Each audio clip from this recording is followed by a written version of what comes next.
Welcome to DSEJ Home Classes, an attempt to connect learner with the instructors, a digital initiative by Directorate of School Education. Namaskar, my dear students. Today we are going to discuss the topic fruit from the chapter Morphology of the Flowering Plants.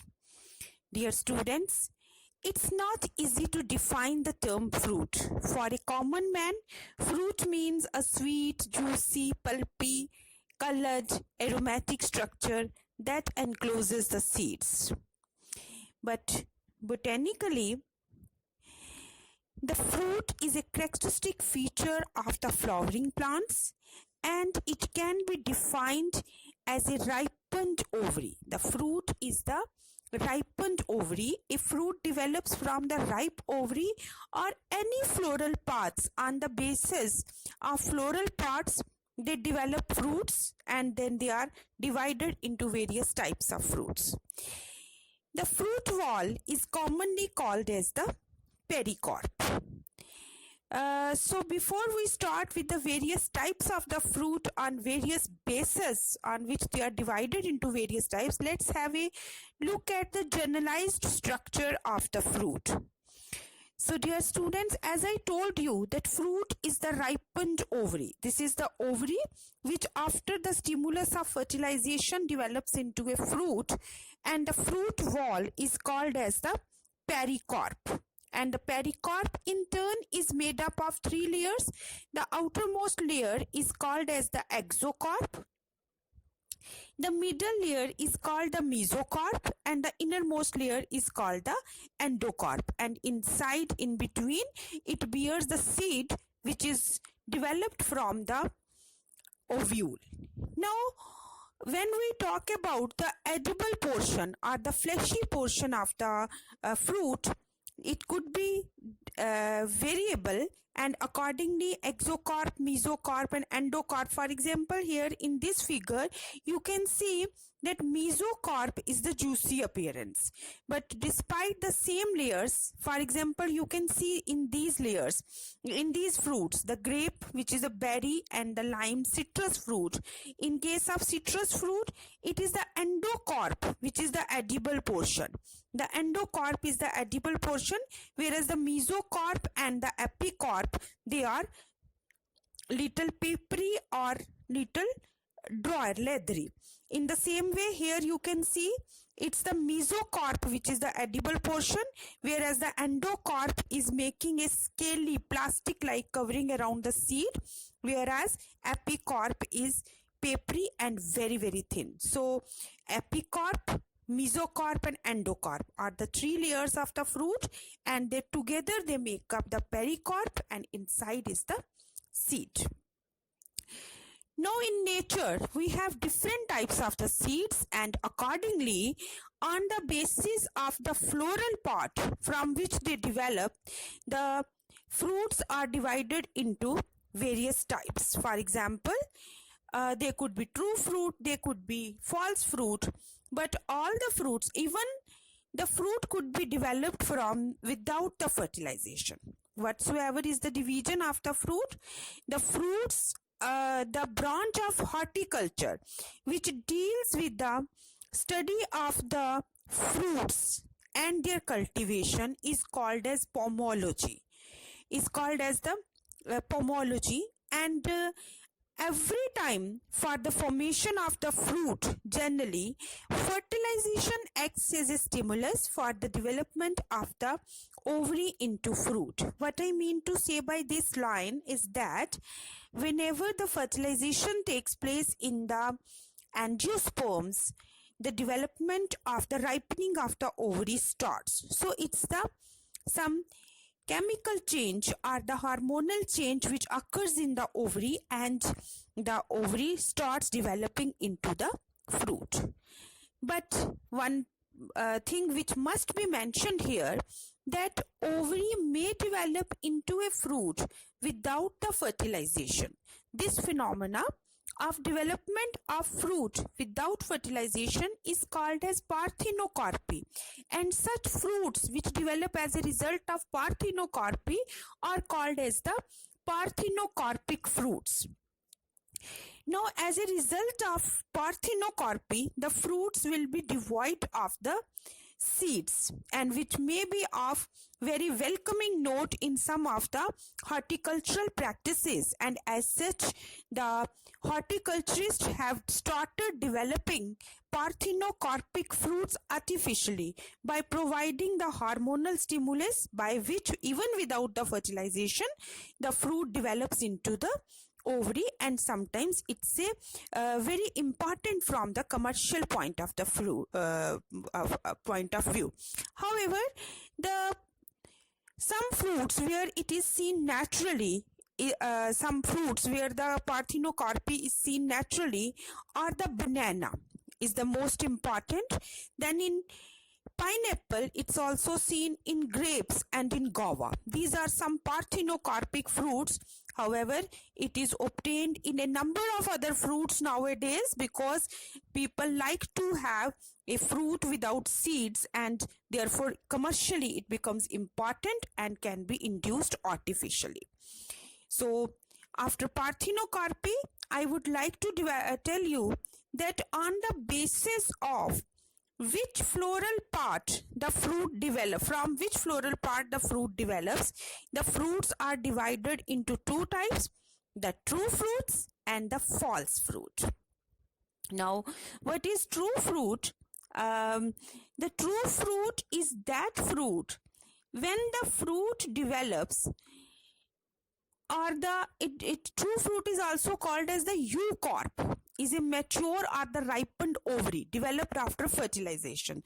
That is, when the fruit that is formed from the fertilized ovary of the flower and the ovules get matured into the seeds. It is seen in mulberry, in pineapple, in grapes, etc., and it is also seen in mango, etc. Now, after that, there is the false fruit. The false fruit is one when the ovary does not, this fruit does not develop from the ovary but from some other part of the flower. And what is that? A false fruit is also called as the pseudocarp, and it is derived from the floral parts other than the ovary. For example, from the peduncle in the cashew-nut. In the cashew-nut, it is born from the peduncle of the flower. In thalamus, in the case of the apple, it is formed from the thalamus. It is the fruit that we eat, it develops from the thalamus part. Now, and then pear, in gourd, in cucumber, they all are born from the thalamus. It is developed from the fused perianth. Perianth, you know, is the combination of the sepals and the petals. And it is, in case of mulberry, it is developed from the fused perianth. And from calyx in Dillenia. Jackfruit and pineapples are also false fruits as they develop from the entire inflorescence, but they are dealt under the other heading, that is the multiple fruits, and there we will be discussing their formation, that is how they are formed. Now, after this was the division of the fruits on the basis of the organ from which they are developed.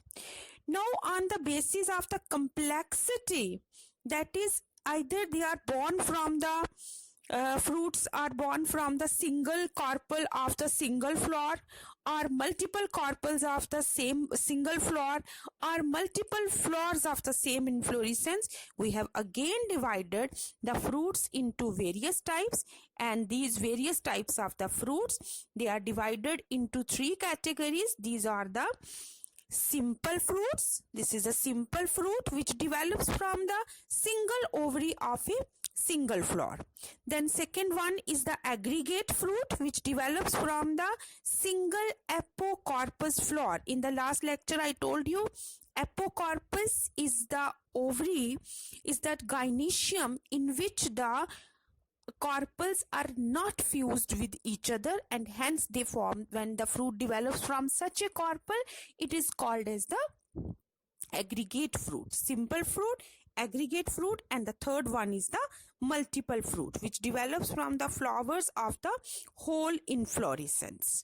So These are further divided into various types. We will be discussing these types one by one. I will give a just quick outline of the division. That is, the fruits are divided into simple, aggregate and multiple. Then simple is further divided into fleshy and dry. Then dry fruits are further divided into dehiscent, schizocarpic and indehiscent, and they are further classified. We will discuss these one by one. So let us start with the simple fruit, and let me tell you what is this simple fruit. This is again, let us see from this diagram how the simple, aggregate and multiple fruits are formed. This is from the single ovary of the single flower that a fruit is formed, and such a fruit is called as the simple fruit.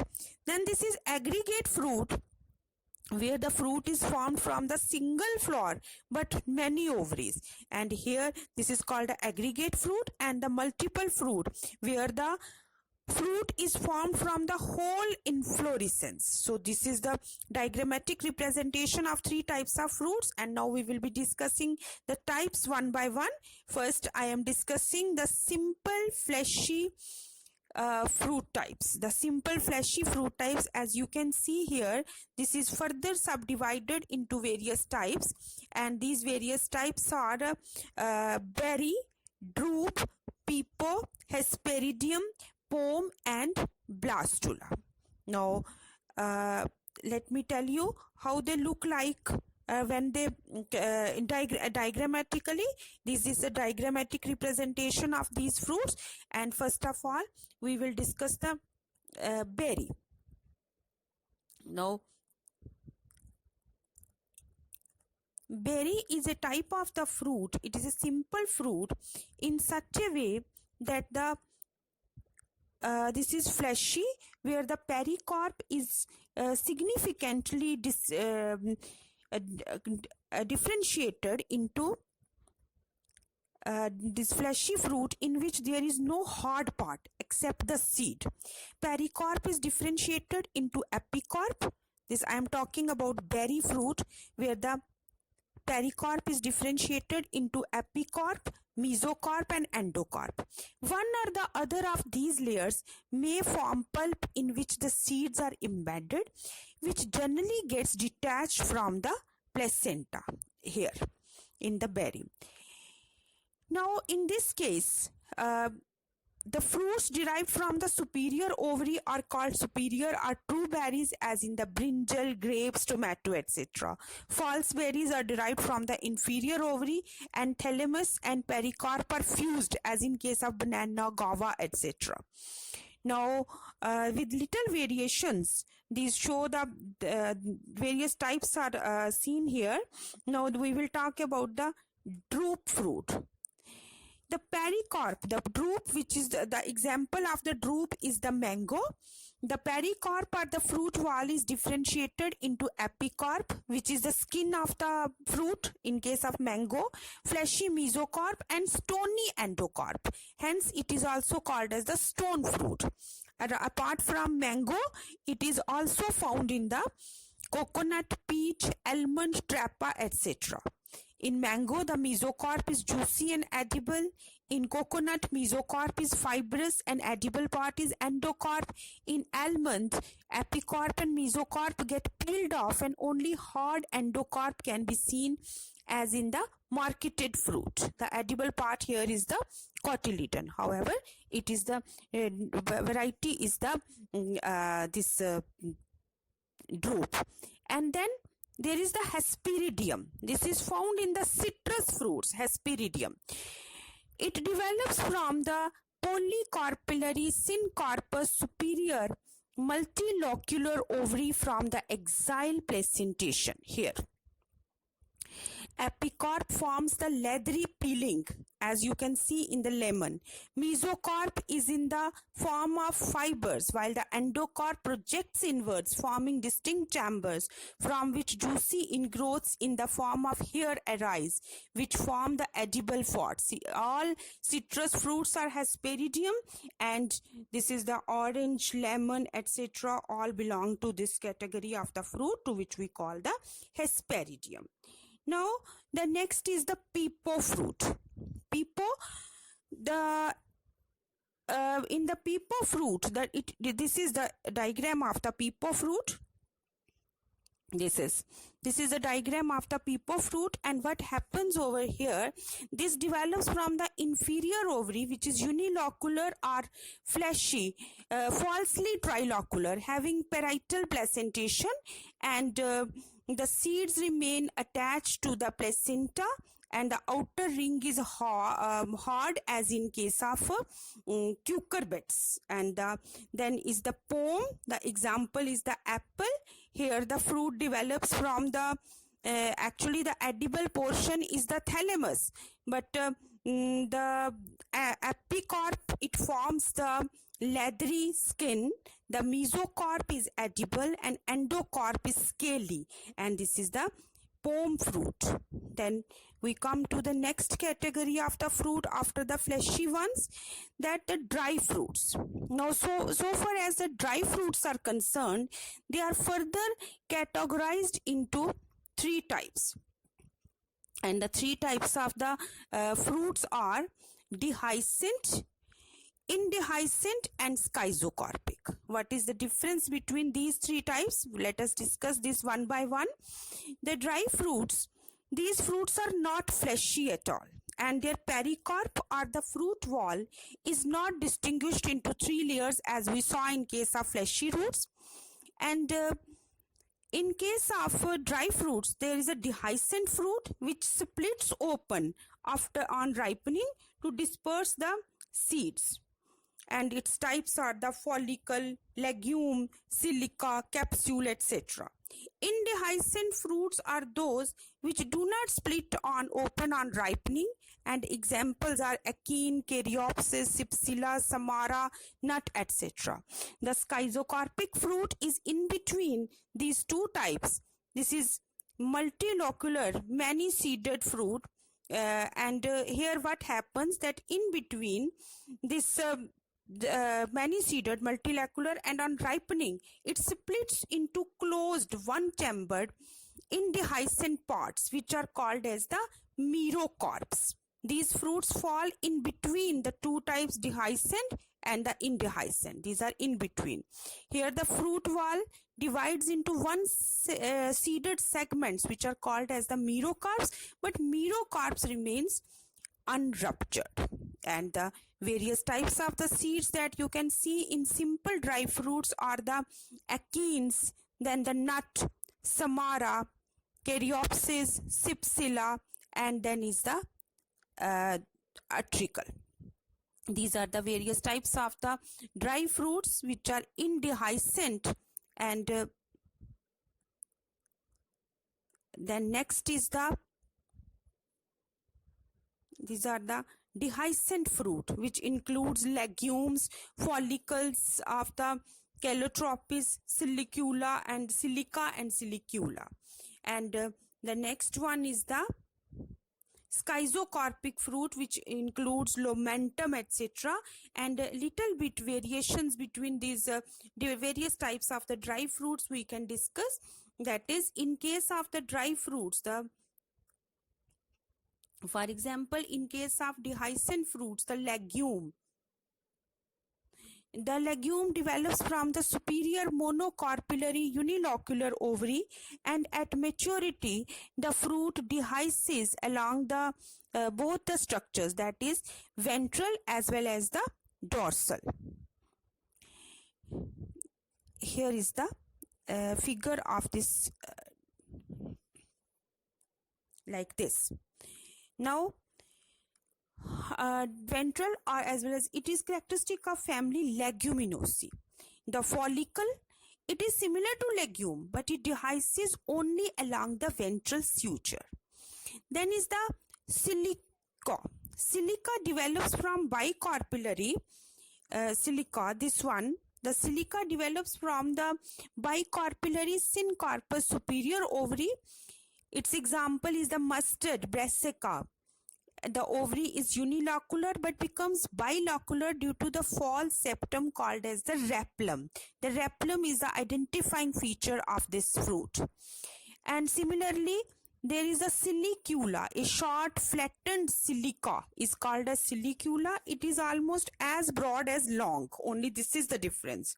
And its example is the Ibris, Amara, Candytuft, Capsula bursa pestrosis, shepherd's purse we call it. And then let me discuss the capsule. The capsule is a simple, dry, many-seeded dehiscent fruit but develops from multicarpillary syncarpous ovary. And then is the indehiscent fruit that we will discuss. First is the achene. The pericarp of the fruit, here you can see this is achene. The pericarp of the fruit is free from the testa of the seed. The seed is attached to the pericarp only at one point, and it develops from the superior monocarpillary pistil having unilocular and or uniovuled ovary. It is found in Mirabilis jalapa. It is found in many types of Ranunculaceae fruits in the Ranunculus and the Clematis, etc. And then I will discuss the Caryopsis.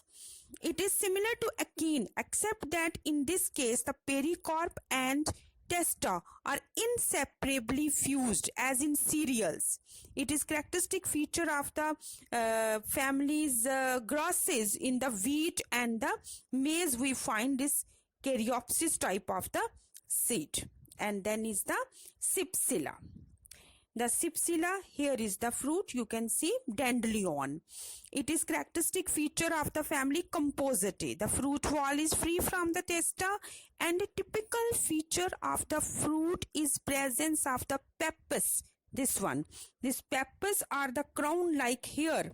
This is the characteristic feature which helps in the wind dispersal. The seed looks like this.